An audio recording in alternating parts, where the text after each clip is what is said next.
Alice in Wonderland, Chapter 9. The Mock Turtle's Story. You can think how glad I am to see you again, you dear old thing, said the Duchess as she took her arm affectionately into Alice's, and they walked off together. Alice was very glad to find her in such a pleasant temper, and thought to herself that perhaps it was only the pepper that had made her so savage when they met in the kitchen. "When I'm a Duchess," she said to herself, not in a very hopeful tone though, "I won't have any pepper in my kitchen at all. Soup does very well without. Maybe it's always pepper that makes people hot-tempered." She went on, very much pleased at having found out a new kind of rule. "And vinegar that makes them sour, and chamomile that makes them bitter, and barley sugar, and such things that make children sweet-tempered. I only wish people knew that, then they wouldn't be so stingy about it, you know." She had quite forgotten the Duchess by this time, and was a little startled when she heard her voice close to her ear.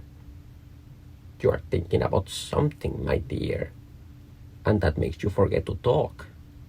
I can tell you just now what the moral of that is, but I shall remember it in a bit."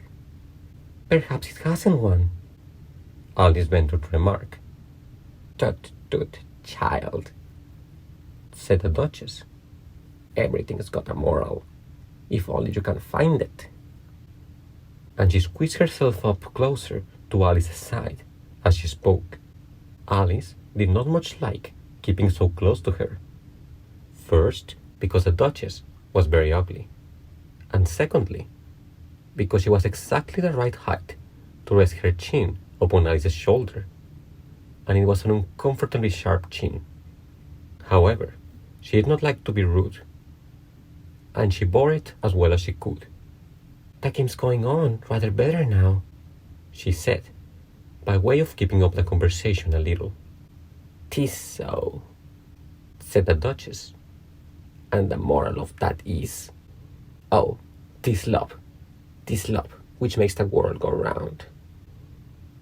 "Somebody said," Alice whispered, "that is done by everyone minding their own business."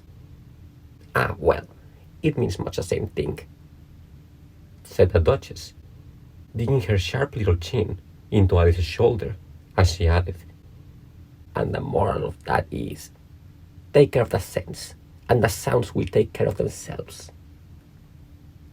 How fond she is of finding morals in things, Alice thought to herself.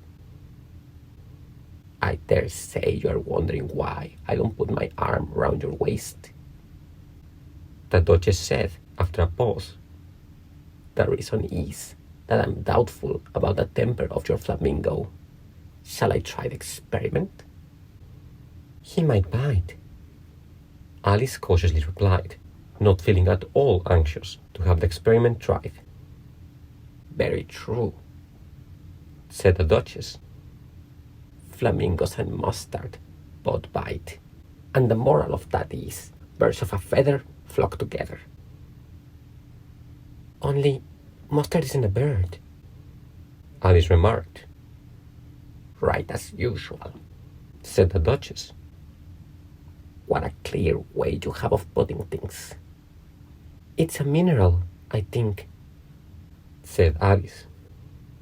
"Of course it is," said the Duchess, who seemed ready to agree to everything that Alice said. "There's a large mustard mine near here, and the moral of that is, the more there is of mine, the less there is of yours." "Oh, I know," exclaimed Alice, who had not attended to this last remark. "It's a vegetable. It doesn't look like one, but it is." "I quite agree with you," said the Duchess. "And the moral of that is, be what you will seem to be. Or, if you like to put it more simply, never imagine yourself not to be otherwise than what it might appear to others that what you were or might have been was not otherwise than what you had been could have appeared to them to be otherwise. I think I should understand that better, Alice said very politely. If I had it written down, I can't quite follow it as you say it. That's nothing to what I could say if I chose, the Duchess replied, in a pleased tone. Pray, don't trouble yourself to say it any longer than that, said Alice. Oh, don't talk about trouble, said the Duchess. I make you a present of everything I said as yet. A cheap sort of present, thought Alice. I'm glad they don't give birthday presents like that. But she did not venture to say it out loud. Thinking again? The Duchess asked, with another dig of her sharp little chin. I've a right to think, said Alice sharply, for she was beginning to feel a little worried. Just about as much right, said the Duchess, as pigs have to fly, and the more. But here, to Alice's great surprise, the Duchess's voice died away, even in the middle of her favorite word, moral, and the arm that was linking to hers began to tremble. Alice looked up, and there stood the Queen, in front of them, with her arms folded, frowning like a thunderstorm. A fine day, Your Majesty, the Duchess began, in a low, weak voice. Now, I gave you fair warning, shouted the Queen, stomping on the ground as she spoke. Either you or your head must be off, and that in about half no time. Take your choice. The Duchess took her choice and was gone in a moment. Let's go on with the game, the Queen said to Alice, and Alice was too much frightened to say a word, but slowly followed her back to the croquet ground. The other guests had taken advantage of the Queen's absence and were resting in the shade. However, the moment they saw her, they hurried back to the game. The Queen merely remarked that a moment's delay could cost them their lives. All the time they were playing, the Queen never left off quarreling with the other players and shouting, "Off with his head!"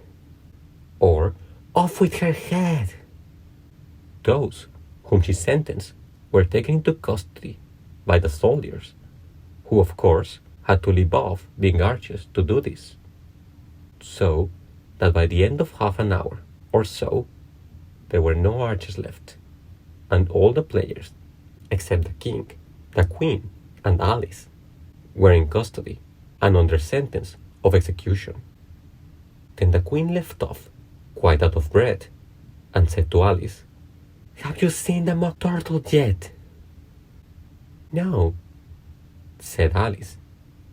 "I don't even know what a mock turtle is." "It's that thing that mock turtle soup is made from," said the Queen. "I never saw one, or heard of one," said Alice. "Come on then," said the Queen, "and he shall tell you his history." As they walked off together, Alice heard the King say, in a low voice, to the company generally, "You are all pardoned." "Come, that's a good thing," she said to herself, for she had felt quite unhappy at the number of executions the Queen had ordered.